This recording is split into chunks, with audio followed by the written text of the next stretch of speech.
আবার স্বাগত জানাই। খুব একটা ইন্টারেস্টিং টপিক নিয়ে হাজির হয়েছি। ধরুন একটা ইন্টারকালচার পদ্ধতিও বলতে পারি, মানে একই জমিতে 2-3 রকম সবজির চাষ।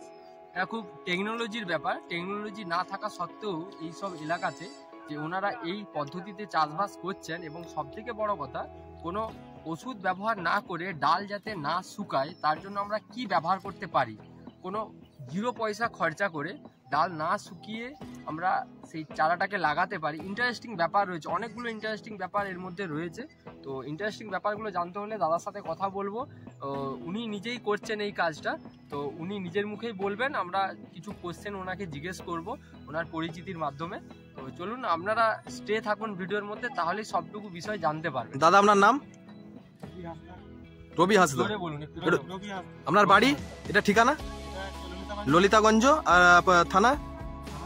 চন্দ্রকোনা টাউন। চন্দ্রকোনা টাউন 2 নম্বর ব্লক। আচ্ছা বলুন। টাউন 2 নম্বর ব্লক। তো প্রথমে আপনি শীতের সময় করলা লাগিয়েছিলেন, তাই তো? করলা লাগিয়েছিলেন, তো করলাটা ভালো হয়নি।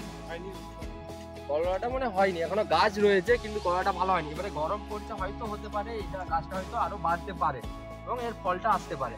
কিন্তু উনি ওইটা উপেক্ষা না করে যেটা করছেন, যেটা ইন্টারেস্টিং বিষয় আর কি, তো পুঁই শাক লাগানো আছে পুরার মধ্যে। পুঁই শাকটা নিচেই হবে, তাই তো? পুঁই শাকটা নিচেই হবে। আর তার সাথে সাথে উনি যে ডাঁটাগুলো লাগাচ্ছেন, এটা কি ডাঁটা আপনি একটু বলুন। এটা হচ্ছে কুঁদরি ডাঁটা। কুঁদরি ডাঁটাগুলো লাগিয়েছে দেখতে পাচ্ছেন। এবং কুঁদরি ডাঁটার যে কুঁদরি ডাঁটার ডগে হচ্ছে দেখতে পাচ্ছেন কি দেওয়া রয়েছে, এটা গোবর সার দেওয়া রয়েছে। কেন দিচ্ছেন গোবর সারটা? এটা উপর থেকে না শুকিয়ে যায়, ডালটা যাতে শুকিয়ে না যায়। উনি শুকিয়ে যাওয়ার কথাটা বলছেন। আরেকটা বিষয় রয়েছে এখানে, ওইটা হচ্ছে আমরা যদি এগ্রিকালচারের ভাষায় বলি ফাঙ্গাস আক্রমণ, মানে ধরুন পচা লেগে যেতে পারে, ডগটা থেকে পচে নষ্ট হয়ে যেতে পারে। কিন্তু এই সারটা দিলে পচবেনি। সারের পরিবর্তে আপনারা কি ব্যবহার করতে পারেন? ম্যাঙ্গোজেব ব্যবহার করতে পারেন বা অ্যান্ট্রাকল ব্যবহার করতে পারেন, যে ওষুধগুলো রয়েছে। কিন্তু সেই ওষুধ ব্যবহার না করে বিনা খরচে, খরচ সাপেক্ষ ওষুধ নিয়ে দিলে, কিন্তু বিনা খরচে আপনারা এইভাবে ডগে সার দিতে পারেন। যে কোনো কাটা অংশ যদি লাগাতে চান, কুঁদরি লাগানোর জন্য, এগুলো কি কুঁদরির হচ্ছে ডালগুলো, তাই ডালগুলো আপনি কতটা মোটামুটি কেটেছেন? এটা মোটামুটি ওই 6 ইঞ্চি, 6-8 ইঞ্চি, 10 ইঞ্চি এরকম একটা কাটা হয়েছে। মিনিমাম 10 ইঞ্চি হবে। তো এই 10 ইঞ্চি ডালটা কেটে এবং তার উপরে সারটা দিয়ে দিচ্ছে, শুনতে পাইনি, সাথে জল দিয়ে দিচ্ছে। তাহলেই মোটামুটি ওটা আমি এটা জানি না, তো পরে বলছি, মোটামুটি দেখতে হবে। শিকড় চালানো স্টার্ট করবে। 2 সপ্তাহ পর শিকড় চালানো শুরু করবে। আর এই সাইড থেকে আবার ফেকড় বেরানো স্টার্ট হয়ে যাবে। এই গিরাগুলো থেকে, তাই তো? এই যে গিরাটা রয়েছে, এই গিরাটা থেকে ফেকড় বেরানো স্টার্ট হয়ে যাবে। আর এই যে পুঁই শাকটা লাগানো রয়েছে দেখতে পাচ্ছেন, এই পুঁই শাকটা নিচেই হতে থাকবে। তারপরে টেনে তুলে নিবে, মানে 1 হাত করে হয়ে গেলেই তারপর টেনে তুলে নেওয়া হবে। তারপর ওটা বাজারে বিক্রি হয়ে যাবে।